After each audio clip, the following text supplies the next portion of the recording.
Hello everyone. So since it's unboxing time, so it's time to get myself ready. So as you can see, I have already something in my face because I went to school this morning. So it's like final touches or retouch na lang yung gagawin. So I'll be starting with this one. So my Inner Essential, natural skin fit cushion.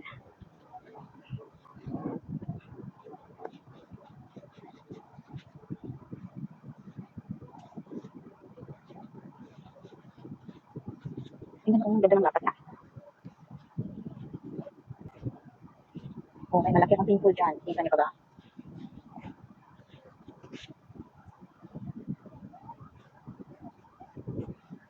Yung birthmark ko dyan. Kita pa? So hindi na, di ba?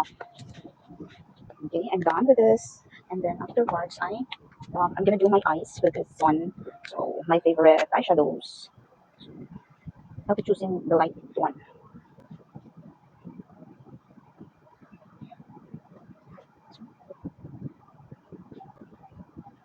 Ganun ko lang siya inilalagay kasi dito lang naman sa bahay ah. Wala namang okasyon.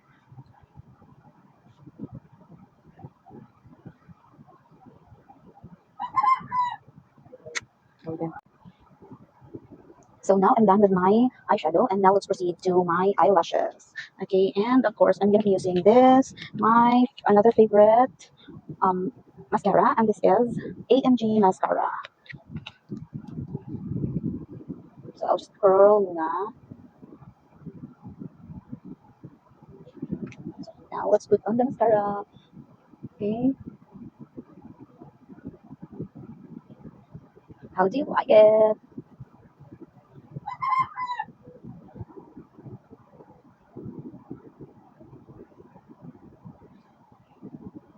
So this mascara has steel applicator.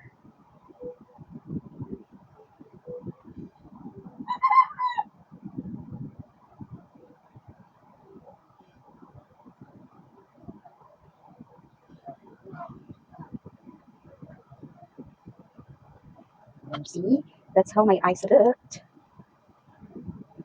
May pagbabago kayo nakikita. So yan na siya at yan si AMG mascara. And now